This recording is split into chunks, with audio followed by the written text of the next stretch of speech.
ಅದು ಸ್ವತಂತ್ರ ಧ್ವನಿ. ಆ ಸ್ವತಂತ್ರ ಧ್ವನಿ ಉಳಿಸಲು ನೀವು ಮಾಡಬೇಕಾದದ್ದು ಇಷ್ಟೇ. ಅದೇನಪ್ಪಾ ಅಂತಂತಂದ್ರೆ ನಿಮ್ಮ ಕೈಲಾದಷ್ಟು ಸಹಾಯ ಈ ಚಾನಲ್ಗೆ ಮಾಡಿ ಹಾಗೂ ನಿಮ್ಮ ಧ್ವನಿಯನ್ನು ಕಾಪಾಡಿಕೊಳ್ಳಿ. ಯಾಕಂತಂದ್ರೆ ಇದನ್ನು ಬಿಡ್ತೀಯ ಹೋಗ್ತದ, ಹಿಡಿತೀಯ ಕಡಿತದ. ಇರಾನ್ ಅಂತೂ ಸ್ಪಷ್ಟವಾಗಿ, ಅದರಲ್ಲೂ IRGC ಒಬ್ಬರೇ ನಾಯಕರಿಲ್ಲ, ಹಲವು ನಾಯಕರಿದ್ದಾರೆ. ಆ ಎಲ್ಲ ನಾಯಕರು ಕೂಡ್ಕೊಂಡು ಇವತ್ತು ಡಿಸಿಷನ್ ತೊಗೊಳ್ತಾ ಇದ್ದಾರೆ. ಅದ್ರ ಜೊತೆಗೆ ಚೈನಾ ಇದರಿಂದ ಅದ. ಚೈನಾಗೆ ದೊಡ್ಡ ಅಪಾರ್ಚುನಿಟಿ ಸಿಕ್ಕದ. ಇವತ್ತು ಅಮೇರಿಕಾ ದಿಗ್ಬಂಧನ ಮಾಡಿರ್ಬೋದು, ಸುತ್ತಮುತ್ತ ನಿಲ್ಲಿಸಿರ್ಬೋದು, ಮತ್ತೇನೋ ಮಾಡ್ತಾ ಇರ್ಬೋದು. ಆದ್ರೆ ಪೂರ್ಣವಾಗಿ ಇರಾನನ್ನು ಅಟ್ಯಾಕ್ ಮಾಡಿ ನಾಶ ಮಾಡ್ತಾರೆ ಅನ್ನುವಂಥ ಒಂದು ಆತ್ಮವಿಶ್ವಾಸ ಅವರಲ್ಲಿ ಕಾಣ್ತಾ ಇಲ್ಲ.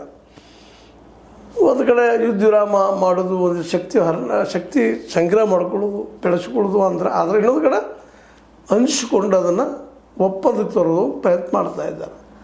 ಇವತ್ತು ಇರಾನಿಗೆ ಗೊತ್ತಾಗಿಬಿಟ್ಟದ, ಫೆಬ್ರವರಿ 28 ಮೊದಲಿದ್ದಂಥ ಇರಾನಕ್ಕೆ ಇವತ್ತಿನ ಇರಾನಕ್ಕೆ ಲಾಟ್ ಆಫ್ ಡಿಫ್ರೆನ್ಸಸ್. ಯಾಕಂದರೆ ಆವತ್ತು ಭಯ ಇತ್ತು, ಅಮೇರಿಕ ಹೊಡಿಬೋದು, ಸೂಪರ್ ಪವರ್ ಅನ್ನೋಂಥ ಒಂದು ಆತಂಕ ಇತ್ತು. ಇವತ್ತು ಯಾವ ಆತಂಕವೂ ಇಲ್ಲ. ಇವತ್ತು ಫ್ರೀ ಚಿಂತನೆ ಮಾಡುವಂಥದ್ದು. ಜೊತೆಗೆ ತಮ್ಮ ನಾಯಕರೆಲ್ಲ ಕಳ್ಕೊಂಡಿದ್ದಾರೆ. ಇವರ ನಾಯಕರು ಬೇಕಂತಲ್ಲ, ಪ್ರತಿಯೊಬ್ಬರಲ್ಲೇ ಸೈನಿಕರು ಏನಾಗಿದ್ದಾರಪ್ಪ ಅಂತಂದ್ರೆ ಒಬ್ಬ ಖಮೇನಿ ಆಗಿಬಿಟ್ಟಿದ್ದಾರೆ.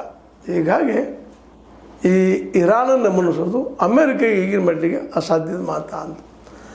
ಜೊತೆಗೆ ಅಮೇರಿಕೆಯ ಗೆಳೆತನ ಎಲ್ಲ ದೇಶಗಳು ಬಿಡ್ತಾ ಇದ್ದಾವೆ. ಅದರಲ್ಲೂ ಯುರೋಪ್ ಕಂಡದ್ದು ನ್ಯಾಟೋ ಅಂತ ಬಿಟ್ಟಾಗ್ಯದ.